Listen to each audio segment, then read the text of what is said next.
Al McFarland. Welcome to Conversations with Al McFarland. Glad to be here and glad to have you along as well. Today, we're going to do a special representing of the recent monthly meeting of the Hawthorne Huddle.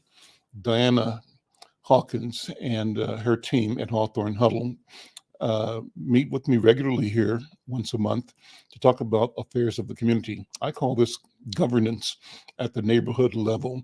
It's a place where, over the past 25 years now, every month, neighbors, agencies, organizations, stakeholders have convened to talk about the quality of life, the challenges and opportunities that we face here in North Minneapolis. So I'm going to play that tape in a couple of seconds. I want to start something new, though. I've been doing this on other shows through the week, but I love what I'm doing and hope you will too. I want to begin every program or end every program with a note asking my guest or sharing with you what I'm reading. I'll share what I'm reading that I want to recommend to you, but I'll ask my guest to do the same. Why? I think it's important to generate enthusiasm about books, about reading, about learning, and understanding that books, magazines, newspapers enable us to really shape and imagine and shape the kind of world that we want. It's about information, and it's about having information that we believe is reliable, that helps us focus on what is true for us, and uh, just it's a good habit. It's good for our children to see us reading and to talk about reading and to talk about books. So I have just finished reading one part of this book called The Instructions of Ptah Hotep. Here's the book. Interesting book. It's published by an organization called Per Ankh. Per Ankh is based out of West Africa. And in the past several weeks, you've heard me talk about the writings of uh, Aikwe Arma. I've read two of his books. The one is called The Eloquence of Scribes, powerful book, wonderful book. And the second book is called Ankh Ent Shemsh. Ankh Ent Shemsh is in hieroglyphic, and it means the way of companions. I'm also reading this book by a person that I interviewed a few weeks ago. This book is called The Book of Coming Forth by Day. It's a book on the book known as the Book of the Dead, the Egyptian Book of the Dead. And Maulana Ron Karenga is the author. It's a concept of creating a African worldview and appreciation, a rediscovery of African knowledge and knowledge systems, African ways of looking at the world. And the question is, are we able to rediscover that which we knew, that which we were disconnected from? Can we reconnect to that knowledge and resume the path of innovation, of knowledge creation, knowledge building in the service of our humanity, of our people, and of humanity itself? And are there systems, processes for how men and women and families can relate that are egalitarian, that are global, that have at their core the commitment to extend and share knowledge, both near and afar, so that other human beings can, as a matter of breathing, always be on the path of self-realization, of self-actualization.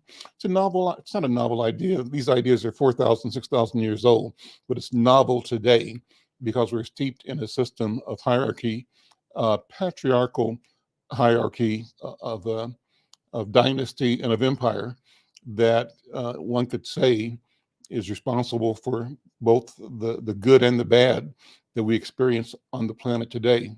Good and the bad in terms of classism, in terms of racism, in terms of imperialism, in terms of scientific innovation and discovery, in terms of things that are great in the area of health and and technology, but things that are equally bad. So how do we figure out how to separate, elevate, retain, improve on the good, what we globally and universally know to be good out of what we humans have invented? And how do we, with a sense of intention, question systems and processes and relationships that disserve us, that marginalize us, that mean the few, the minority, lord over the majority, that the few hoard power and wealth and resources at the expense of the many, of the majority. Well, that's what I'm reading right now and thinking about. I want to engage you in conversations like that. But as we proceed with conversations with Al McFarland week after week or day after day, we're on 5 days a week. I'll be sharing with you books I'm reading and asking you and asking my guests to share what they are reading, what they're taking from the reading, and how do we all use the knowledge that we have, that we're acquiring, to move us towards freedom, liberation, self-actualization. Well, let me turn now to the Hawthorne Huddle program. This was last Thursday. I love being a part of the Hawthorne Huddle community. I normally host the meeting. I didn't this week because I had a conflict, but it's a great program. And as I say, I love being a part of hosting it. It's a newsman's dream. I'm a newsman, and I'm getting a chance over the course of an hour to get 4 or 5 stories under my belt just by listening and being in the room with newsmakers and community. So let me pull it up. I'm hoping that I have the audio properly set so that you can enjoy the audio properly. But let's try it and see. And if you're not hearing the audio, send me a note at Al at Insight News. Actually, I'll put another link in the StreamYard in the chat here, that if you want to join this conversation before it's over, hit me up, let me know, and we can bring you in the conversation. So here we are, I think. Let me begin this program, and I hope you'll enjoy it.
So it looks like I'm not getting audio out. It's streaming. I can hear it on my set.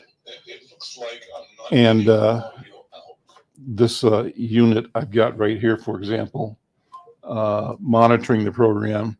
I hear me, but I'm not hearing the program that I'm trying to send. So apologies. I'll have to do something to uh, learn how to execute what my intention is. So what I'll do is simply plan to replay this show at another date. I want to thank you for checking us out, for being a part of the Conversations with Al McFarland idea. We'd love to have you on tomorrow. Tomorrow at 1 o'clock, Minnesota Attorney General Keith Ellison is going to talk about the state and the county, Hennepin County's decision not to charge an officer in the shooting death of Amir Locke. You recall that Amir Locke is a young man who was asleep on a couch in the living room of an apartment building in downtown Minneapolis when the police entered with what they called a no-knock warrant.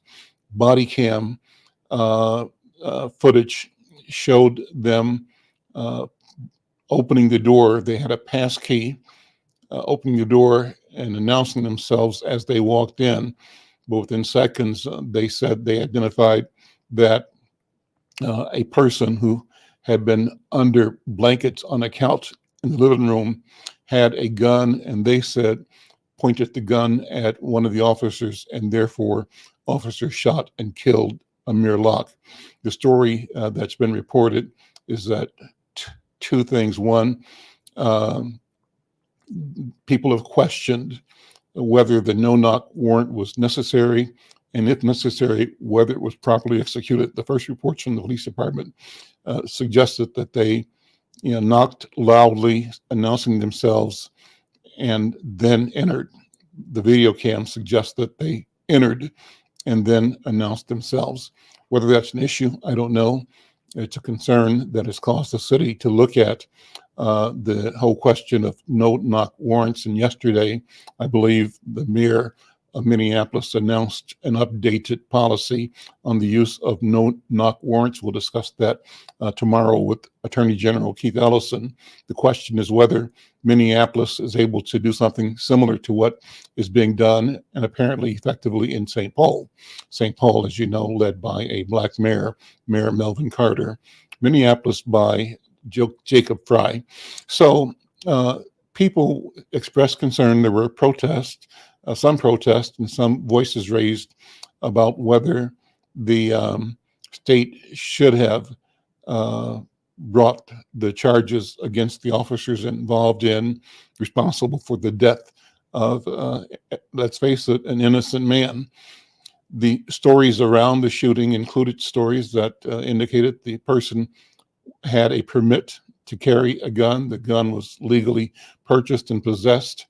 And the questions raised have to do with what is reasonable when a person who's asleep under a blanket hears a commotion at the door and people coming in, and it's not known by me anyway whether or not he had the gun in his hand already or reached for the gun.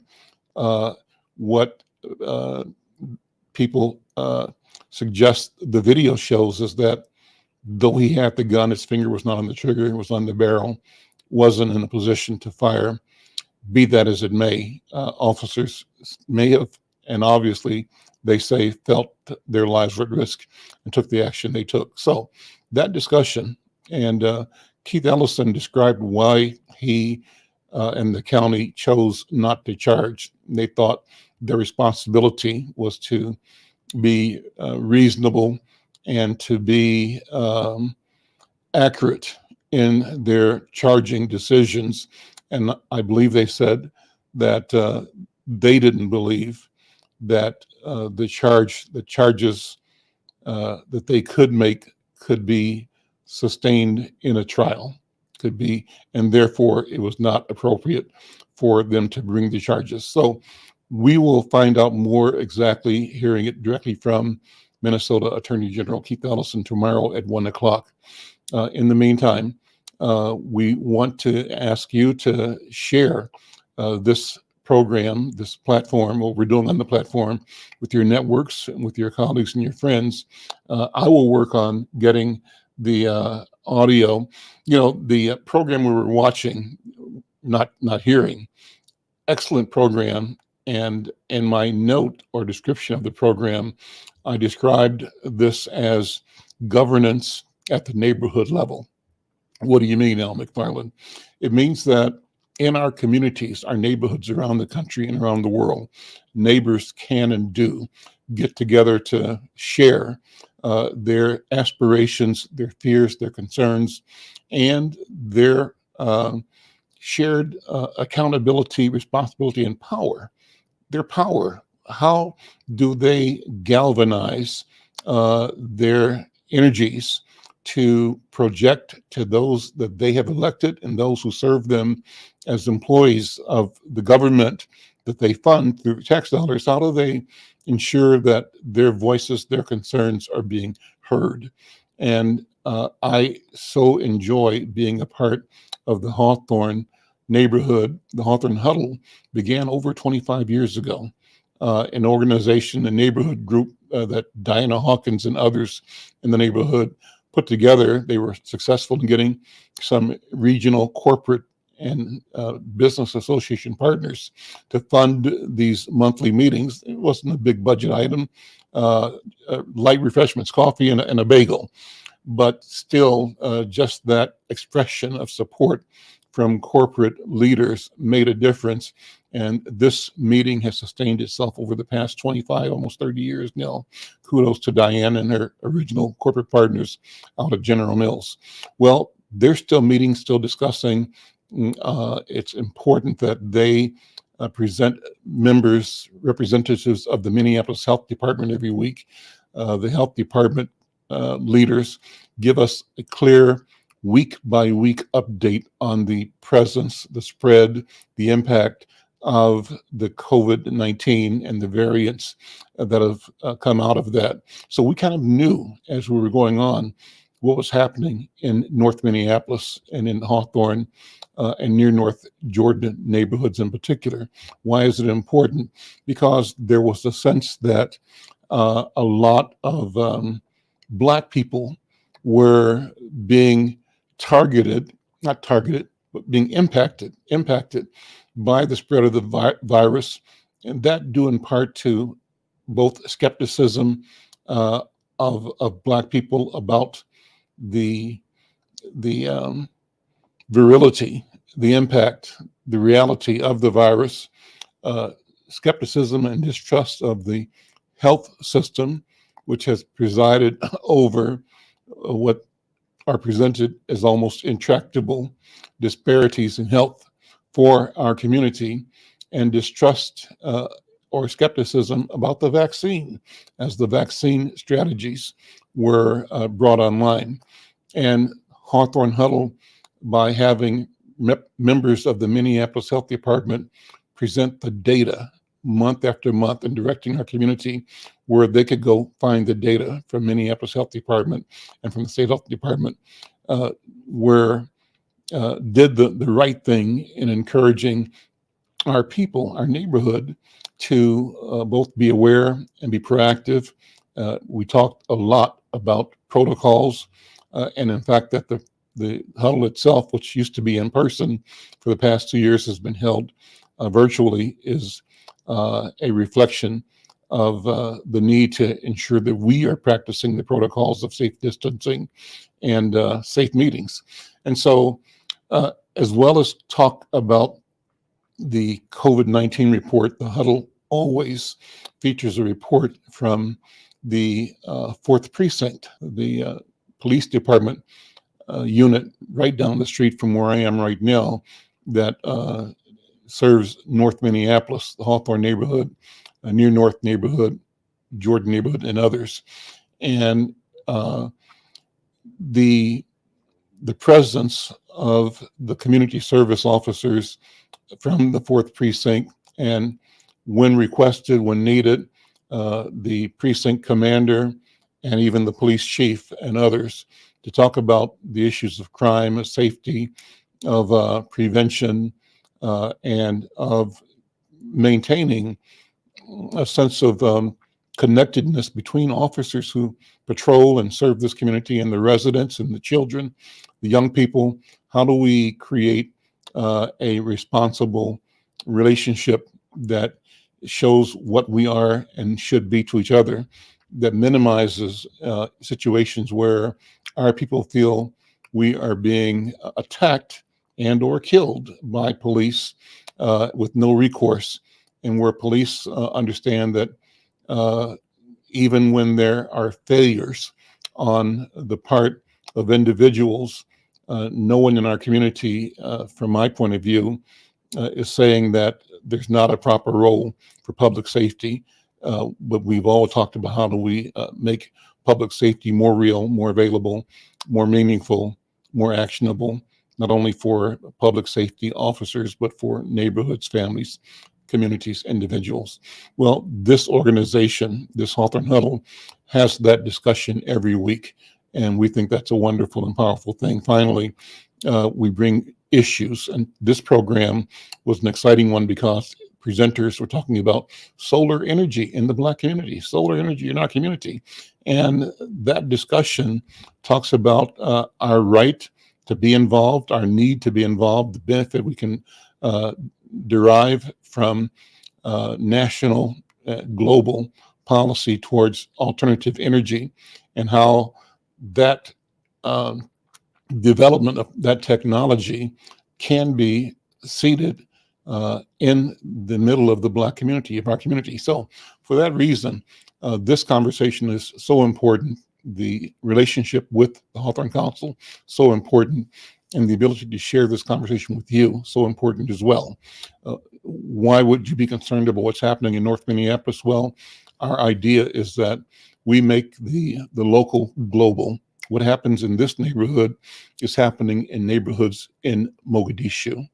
It's happening in neighborhoods in London, in Havana, happening in neighborhoods in Lima, Peru, in Uruguay, happening in neighborhoods in Miami, Chicago, in LA, neighborhoods around the planet. Our situations are similar.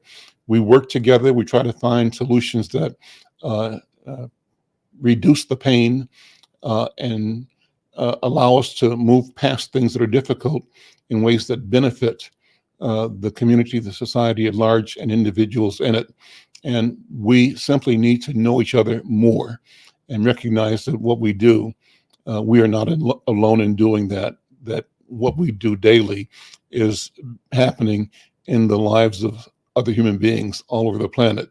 And to the degree that we recognize how similar and how close our aspirations and obligations are, we can learn from each other, do for each other, even create transactions with each other and among each other that benefit all of us, our communities, at varying levels. So I'm excited to have this technology of social media, of YouTube and Twitter and Facebook to convene people in neighborhoods here and from around the world, talking about issues that are of common concern about our humanity and the future that we believe we have an obligation to write, to create, to author. I hope you feel the same way too. I'm interested in knowing how you feel and what your sense of either hope or lack of hope is about where we are in community and in the world today. I'm Al McFarland. Reach out to me at al@insightnews.com. Drop me a note. I'll take a phone call. My phone is 612-695-0417. The most important thing is we should connect and share. We'll be back tomorrow with Keith Ellison at 1 o'clock. Be part of the conversation. We'll see you then. Take care.